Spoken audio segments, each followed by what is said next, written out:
इसमें हम देखेंगे कंप्यूटर डाटा एंड इंफॉर्मेशन। आगे electronic device, it is a electronic device. ये क्या है? इलेक्ट्रॉनिक डिवाइस है जो इनपुट देता है अकॉर्डिंग सेट ऑफ इंस्ट्रक्शन के थ्रू इनपुट देता है। जैसा हम डिजायर करना चाहते हैं आउटपुट, वैसा ये आउटपुट देगा। ये क्या है? बहुत फास्ट कंप्यूटर है। Computer are very versatile. ये क्या है? बहुत वर्सेटाइल टाइप के कंप्यूटर्स हैं। हम आप आगे देखेंगे कि इसमें क्या है? डाटा है। डाटा, इस डाटा मतलब कोई रॉ फैक्ट है, फिगर है। जैसे 134 राजू के मतलब एग्जांपल है, राजू ने में सी, ये सब क्या है? एक डाटा है। ये information, definition of information, start the next line, word files. हम इसमें इमीडिएटली इसमें हम डिफिनेशन पढ़ेंगे डाटा के। इंफॉर्मेशन, जो कोई इंफॉर्मेशन है, जैसे किसी स्कूल कॉलेज के इंफॉर्मेशन है, अब उनको एक जगह रख के हमें सेव करना है, तो उन इंफॉर्मेशनों को हम अच्छी तरीके से हम सेव करेंगे। जैसे हमें अगर किसी चीज़ का चाहिए बेसिक वेदर या फोरकास्ट, तो उस चीज़ के बारे में उस इंफॉर्मेशन को हम क्या करेंगे? उस डाटा को हम सेव करेंगे। और स्ट्रक्चर इंफॉर्मेशन, राजू क्या है? 9 ईयर्स ओल्ड। तो राजू और 9 ये क्या है? एक इंफॉर्मेशन है जो हम स्टोर कर सकते हैं। आगे हम फंक्शनल ऑफ कंप्यूटर के बारे में पढ़ेंगे। फंक्शनल ऑफ कंप्यूटर 2 टाइप के होते हैं, हार्डवेयर एंड सॉफ्टवेयर। इसका कम्बिनेशन होता है। हार्डवेयर क्या होता है? फिजिकल कंपोनेंट कंप्यूटर, जिसे हम देख सकते हैं, छू सकते हैं। जैसे मदरबोर्ड को हम देख सकते हैं, छू सकते हैं। Memory devices, monitor, keyboard, etc. Software क्या होता है? सेट ऑफ प्रोग्राम होता है या इंस्ट्रक्शंस होता है। बोथ हार्डवेयर एंड सॉफ्टवेयर ये क्या होते हैं? सिस्टम फंक्शन होते हैं। सिस्टम फंक्शन के बहुत सारे कंपोनेंट होते हैं। इनमें इनपुट, प्रोसेस, आउटपुट साइकिल होता है। कैसे ये वर्क करता है, कैसे इनपुट हम देते हैं, ये प्रोसेस करता है। फिर जैसा हमें डिजायर्ड आउटपुट चाहिए, वैसा हमें अपनी इच्छा के अनुसार आउटपुट मिल जाता है। Input takes input the central processing unit. ये सीपीयू सेंट्रल प्रोसेसिंग यूनिट में मिल जाता है। आप यहाँ पे फिगर देख रहे हैं कि ये फंक्शनल ऑफ कंप्यूटर के फिगर हैं। इसमें ये यूनिट है। पहले कोई चीज़ इनपुट दिए तो सबसे पहले ये जाएगा सेंट्रल प्रोसेसिंग यूनिट में। फिर इसमें एएलयू होता है, रजिस्टर्स होता है, सीयू करता है कंट्रोल, और एएलयू अरिथमेटिक लॉजिक यूनिट। कुछ जैसे अरिथमेटिकल्स क्वेश्चन है, मतलब हैं, उन्हें सॉल्व करेगा, और लॉजिकल फिर उसके बाद मेमोरी में सेव होके फिर आउटपुट हमें दे देता है। ये फंक्शनल ऑफ कंप्यूटर के फिगर हैं, बहुत इम्पोर्टेंट है ये।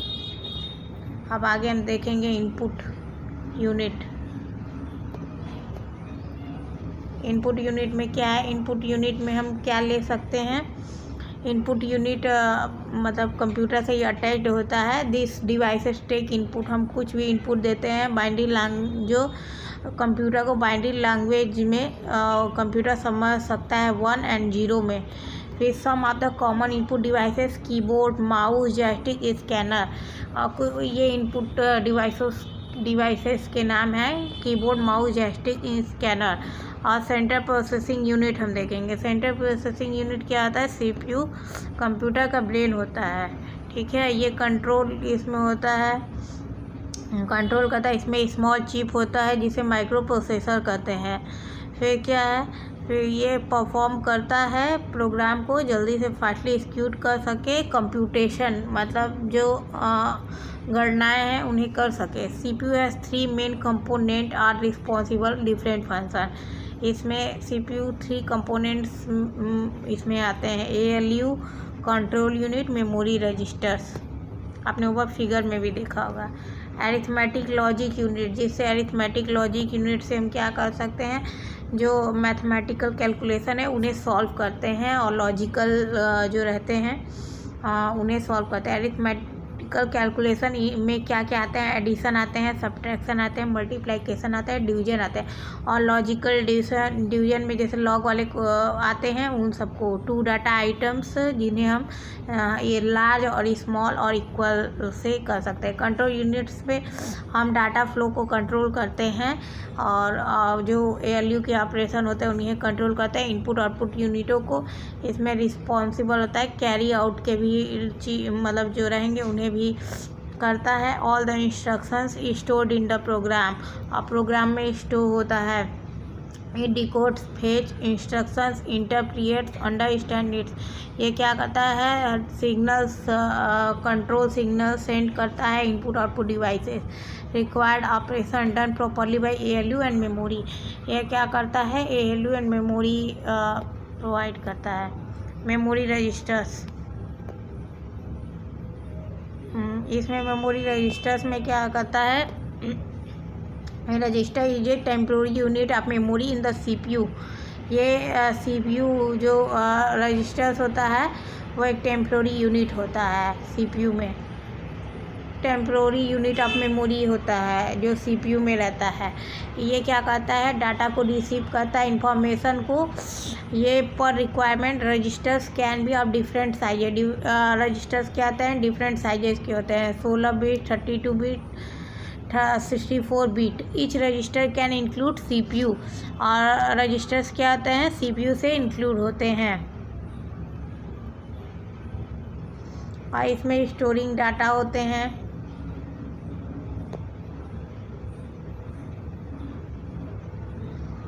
इसमें हम डाटा को क्या कर सकते हैं, स्टोर कर सकते हैं।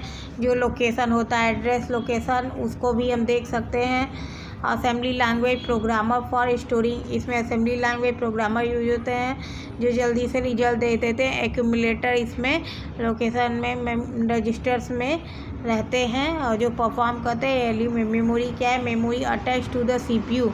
मेमोरी क्या होता है, CPU से अटैच्ड होता है। इसमें स्टोरेज ऑफ डाटा होता है, इंस्ट्रक्शंस होता है। और हम क्या कहते हैं इसे, इंटरनल मेमोरी, जो डाटा सेव रहता है during process is the internal memory. In process के दौरान जो इंटरनल मेमोरी होता है उसके डाटा को हम पकड़ सकते हैं। Inter memory divided to main storage location. ये इंटरनल मेमोरी जो होता है वो स्टोरेज लोकेशन में डिवाइडेड हो जाता है। Computer can find data easily without having to search in time memory. Without search के ये डाटा रखता है। The internal memory is called primary memory और मेन मेमोरी।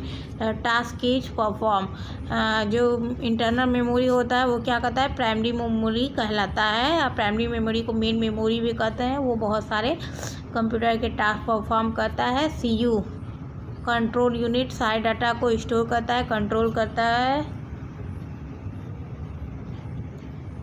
इनमें इंस्ट्रक्शंस देखेंगे कैसे ये इंस्ट्रक्शंस हैं। और फिर इसमें जो मेमोरी है वो क्या होता है, random access memory RAM। Primary memory is a volatile in nature. जैसे कोई डाटा है वो हम चाहते हैं कि सेव रहे। अगर अगर पावर स्विच ऑफ हो गया तो वो डाटा चला जाएगा। अगर हमें परमानेंटली सेव करना है तो क्या होगा, सेकेंडरी मेमोरी ही कर सकता है। प्राइमरी मेमोरी तो वोलेटाइल मेमोरी जो इरेज कर देता है डेटा को स्विच ऑफ के बाद, पावर स्विच ऑफ के बाद। लेकिन जो सेकेंडरी मेमोरी होता है वो स्टोर डाटा को परमानेंटली सेव किया था। अगर पावर स्विच ऑफ भी हो गया तब भी वो रहेगा। सेकेंडरी मेमोरी और सेकेंडरी स्टोरेज डिवाइसेस क्या क्या है, हार्ड डिस्क है, कॉम्पैक्ट डिस्क है, पेन ड्राइव। पेन ड्राइव में अगर हम कोई चीज़ रखें तो वो हमेशा रहेगी। ये क्या है, परमानेंट स्टोरेज है, ठीक है, परमानेंट मेमोरी है। अब आउटपुट यूनिट हम देखेंगे। आउटपुट यूनिट और जैसे हमें मॉनिटर पे दिखना चाहिए, प्रिंटर से बाहर हमारा आउटपुट आना चाहिए, इस तरीके के प्लॉटर ETC। अब इंटरकनेक्शन फंक्शनल कंपोनेंट देखेंगे। Interconnection between functional component. Interconnection functional component और कंप्यूटर से मेनी वे से जुड़े हैं। और the micro computer generally use common bus architecture and shown in figure below. हम नीचे देखेंगे कैसे ये एक दूसरे से कम्युनिकेट करते हैं। बस इज ए ट्रांसमिशन पाथ जो डाटा को इंफॉर्मेशन कर सकते हैं। ये देख रहे हैं आप कॉमन बस आर्किटेक्चर। इसमें हम देख रहे हैं सीपीयू देख रहे हैं, ये एलयू रजिस्टर्स, ये सब क्या होता है मेन मेमोरी में ये सबसे रहता है। ये सिस्टम बस के द्वारा जुड़े होते हैं। हाँ, और यहाँ कंट्रोलर दो तरीके से होते हैं, एक तरफ इनपुट डिवाइसेस को कंट्रोल करते हैं, एक तरफ आउटपुट डिवाइसेस को। इसे कॉमन बस आर्किटेक्चर कहता है। The address bus carries address location, ये क्या करता है एड्रेस लोकेशन को कैरीज करता है। Data instruction, the data bus carry data from the component to another. Control bus control as soon in video. हम इसमें कम्युनिकेशन बहुत तरीके से मेनी रास्ते से हम कर सकते हैं। CPU main memory input devices output और डिवाइसेस कम्युनिकेट, हम सारे चीज़ों से कम्युनिकेट कर सकते हैं। कंट्रोल यूनिट क्या करता है कंट्रोल कर सकता है, जैसा आपने देखा है various input output device attach जो होते हैं उन्हें क्या करता है कंट्रोल कर सकता है। आप देख रहे हो कि ये इनपुट डिवाइस आउटपुट डिवाइस ये क्या कर रहा है कंट्रोल कर रहा है सिस्टम बस के थ्रू। और ये सीपीयू क्या है, सीपीयू कंप्यूटर का ब्रेन है। मेमोरी डाटा को स्टोर रिट्रीव करता है। Concept of booting concept of booting बहुत इम्पॉर्टेंट है। जैसे हम किसी कंप्यूटर को स्टार्ट करते हैं तो वो थोड़ा समय लेता है, क्योंकि उसमें क्या रहता है उसमें प्रोग्राम रहता है जो प्रोग्राम मतलब रन करता है। तो जो मतलब रन करता है प्रोग्राम और जो टाइम लेता है उसी को हम क्या करते हैं बूटिंग कहते हैं। हम कोई चीज़ स्टार्ट करते हैं तो तुरंत हो जाता है, लेकिन कंप्यूटर थोड़ा टाइम लेता है, तो वो प्रोग्राम के थ्रू ही चलता है। तो आगे हम देख रहे हैं कंप्यूटर को अगर हम स्विच ऑन किए तो वो क्या करेगा प्रोग्राम को बूट करने लगेगा रोम परमानेंट मेन मेमोरी से, जो उसमें मेन मेमोरी में स्टोर होते हैं। इस प्रोसेस को क्या कहते हैं बूटिंग कहते हैं। CPU first run a jump instructions to the transfer BIOS basic input output devices है, जिससे हम क्या करते हैं ट्रांसफ़र कर सकते हैं। It start executing the BIOS conduct a series of self diagnostic test called POST. ये क्या है पावर ऑन सेल्फ टेस्ट। इसमें क्या है this test include memory test. ये क्या है एक मेमोरी टेस्ट है। Configuring and starting video circuitry configuring system bus hardware, इसमें क्या कर सकते हैं हम अदर डिवाइसेस को चेक कर सकते हैं। कंप्यूटर प्रॉपर्ली बायोस क्या करता है बूट टेबल को लोकेट करता है। जो बूट सेक्टर में लोड होते हैं प्रोग्राम को उसको फास्टली क्या करता है फास्टली एग्जीक्यूट करता है। इसमें मास्टर बूट रिकॉर्ड MBR होता है जो एक्टिव होता है पार्टीशन में। इनमें बूटिंग प्रोसेस 2 टाइप से होते हैं cold booting and warm booting. अब हम आगे देखेंगे cold booting and warm booting. Cold booting में क्या है कोल्ड बूटिंग में जब पावर को स्विच ऑन करते हैं तो वो बूटिंग होने लगती है, तो उसे हम क्या कहते हैं हार्ड बूटिंग कहते हैं। आप पावर प्रेस बटन किए तो वो क्या करता है जो रोम में जितने डाटा रहते हैं वो रीड करता है और बूटिंग प्रोसेस के थ्रू हमें देता है।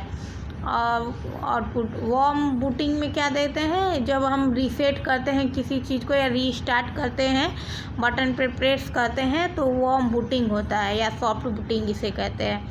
तो वो क्या करता है इनिशियल स्टेट के थ्रू डायग्नोस्टिक करता है टेस्ट।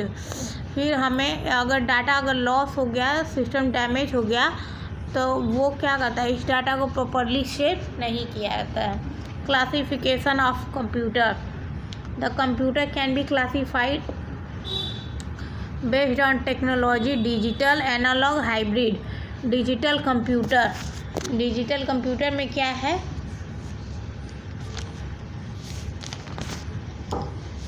डिजिटल कंप्यूटर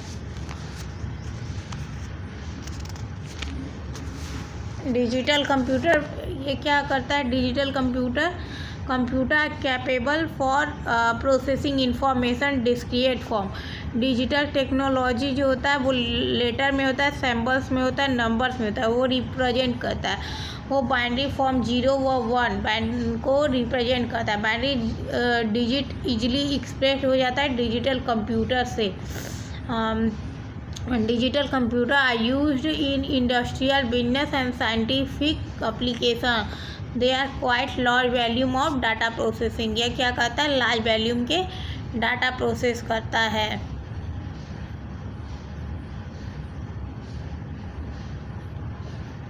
ये जो आप आगे ये देख रहे हैं, इसमें हॉट बूटिंग, कोल्ड बूटिंग में वार्म और कोल्ड बूटिंग, कोल्ड बूटिंग और हॉट बूटिंग, इसमें सिस्टम क्या आता है? स्टार्ट होता है जब यूजर प्रोसेस रोम से लिए जाते हैं। जब यूजर प्रोसेस क्या होता है? रोम से लिए जाता है। और वार्म बूटिंग में क्या होता है? वार्म बूटिंग में जब कोई चीज़ रीस्टार्ट होता है या रीसेट बटन पे प्रेस करते हैं तो वार्म बूटिंग और सॉफ्ट बूटिंग होता है। शुरुआत से ये क्या करता है? स्टार्ट होने लगता है। रीस्टार्ट मतलब शुरुआत से ये क्या होता है? स्टार्ट होने लगता है। अब हम एनालॉग कंप्यूटर देखेंगे। एनालॉग कंप्यूटर में क्या होता है कि ये चेंज हो जाती हैं कंटिन्यूसली अपने आप। तो फिर analogue computer works on continuously changeable aspect of physical phenomena. इसमें क्या होता है? फील्ड प्रेशर होता है, मैकेनिकल मोशन होता है, इलेक्ट्रिकल क्वांटिटीज होता है। जो कंप्यूटर होता है वो कंटिन्यूसली चेंज होता है। इसमें करंट और वोल्टेज होता है। This computer use to process data generated by ongoing physical process. इसमें क्या होता है? एक्यूरेसी होता है एनालॉग कंप्यूटर का। इसमें इस प्रोसेस डाटा को जनरेट कर सकते हैं। सिमुलेटर हम क्या कहते हैं? एक्सपेरिमेंट हो जाता है इन्वायरमेंट के थ्रू। Some common examples of situation. इसमें कॉमन एग्जांपल्स क्या क्या हैं? कॉमन एग्जांपल्स एयरक्राफ्ट है, न्यूक्लियर पावर प्लांट है, हाइड्रिक इलेक्ट्रॉनिक नेटवर्क।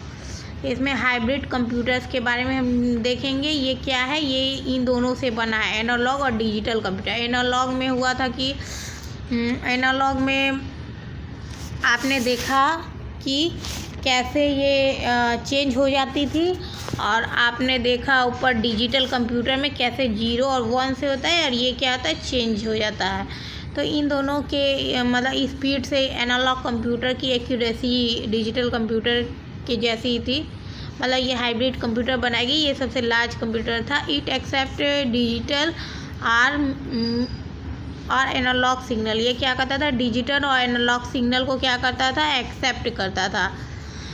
फिर इसमें जो डाटा थे, डिजिटल डाटा, वो ऐसे ही वर्क करते थे जैसे वो दोनों वर्क करते थे। Hybrid computer are used as cost effective. ये क्या था? कॉस्ट इफ़ेक्टिव था। इसके बेनिफिट बहुत थे कि ये एनालॉग और डिजिटल कंप्यूटर से भी जल्दी अवेलेबल था, जल्दी वर्क करता था। ये क्या था? कॉम्प्लेक्स सिमुलेशन था। Classification of digital computer. ये क्या है? डिजिटल कंप्यूटर और भी छोटे कंप्यूटर आए जिससे क्या कहते हैं? पर्सनल कंप्यूटर्स हम कहते हैं। Micro computer are also known as personal computer. The type of digital computer uses a micro processor. Digital computer में क्या किस टाइप के मेमोरी यूज होते थे? Micro processor. A CPU on a single chip. एक क्या होता था? इंक्लूड रहता था desktop and laptop. These are very versatile and can handle variety of application. ये क्या होता था? कंप्यूटर वर्क स्टेशन के लिए यूज होता था, जैसे रेलवे स्टेशन पे कोई वर्क है उसके लिए भी यूज होता था। कैस्केडिंग डिज़ाइन के लिए भी यूज होता था। मल्टीमीडिया एडवर्टाइजमेंट एप्लीकेशन के लिए भी यूज होता था। स्मॉल पोर्टेबल कंप्यूटर, छोटे छोटे जो कंप्यूटर हैं उनमें मतलब उस टाइप में भी यूज होता था। पर्सनल डिजिटल असिस्टेंट के लिए टैबलेट, वायरलेस कंप्यूटिंग टेक्नोलॉजी। ये क्या हो गया? धीरे धीरे इतना पॉपुलर हो गया कि ये सबके पास आ गया और कम रेट में ये उपलब्ध हो गया हमारे पास। Mini computer. मिनी कंप्यूटर में भी मल्टीपल वर्किंग हम कर सकते थे। ये भी सेम मशीन थे। इसमें ऑर्गेनाइजेशन होता था जहाँ कंप्यूटर इंस्टॉल्ड हम कर सकते थे। वेरियस डिपार्टमेंट इसमें क्या करते थे, जैसे छोटे छोटे बिजनेस हैं तो वो सब क्या होते थे, ये कंप्यूटर बहुत ज़रूरी थे, बहुत यूजफुल थे स्मॉल बिजनेस ऑर्गेनाइजेशन के लिए। फिर मेन फ्रेम हम देखेंगे। This computer are large and very powerful computer. ये क्या था, बहुत लार्ज था और पावरफुल कंप्यूटर था। ये क्या करता था, हाई मेमोरी कैपेसिटी लेता था। This can process huge database. इसमें क्या होता था, ह्यूज डाटाबेस प्रोसेस होता था। Census rate they are suitable और बिग ऑर्गेनाइजेशन। इसमें क्या था, बिग ऑर्गेनाइजेशन में बैंक के काम कर सकते थे, इंडस्ट्रीज के काम कर सकते थे। ये सपोर्ट करता था 100 ऑफ यूजर्स। इसमें 100 ऑफ यूजर्स नेटवर्क कंप्यूटर, मतलब बहुत सारे लोग एक साथ काम करते थे। ये बहुत पावरफुल था, हाई मेमोरी हाई कैपेसिटी का था। इसका यूज बैंक वगैरह बड़े बड़े इंडस्ट्रियों में इसका उपयोग करते हैं। अब सुपर कंप्यूटर हम देखेंगे। सुपर कंप्यूटर क्या था, super computer these are very fastest. ये क्या था, बहुत फास्टेस्ट और वेरी क्या है, एक्सपेंसिव कंप्यूटर है। ये एक्सिक्यूट कब ये होता है, बिलियंस ऑफ इंस्ट्रक्शन, जैसे बिलियंस ऑफ इंस्ट्रक्शन पर सेकेंड है, जहाँ पे बहुत सारे मतलब डाटा इंफॉर्मेशन है, उस चीज़ के लिए ये यूज होता था। These are multi processor. ये इसमें क्या था, मल्टी प्रोसेसर यूज होते थे। पैरेलल सिस्टम यूज होते थे। कॉम्प्लेक्स साइंटिस्ट एप्लीकेशन, इसमें huge amount of mathematical application हम कर सकते हैं। इसमें जैसे हमें वेदर फोरकास्टिंग, मौसम के बारे में हर चीज़ के बारे में जानना हो उसके लिए। The main difference between A super computer and main frame computer. Super computer क्या होता है, ये फ्यूअर प्रोग्राम के लिए बहुत ज़्यादा फास्ट होता है। और मेन फ्रेम क्या होता है, मेनी प्रोग्राम करेंटली। ये क्या होता है, जैसे करेंटली ये एग्जीक्यूट होता है, ये जब आपको फ्यूअर कुछ मतलब कुछ प्रोग्राम है तब के लिए होता था। Thank you class, thank you student.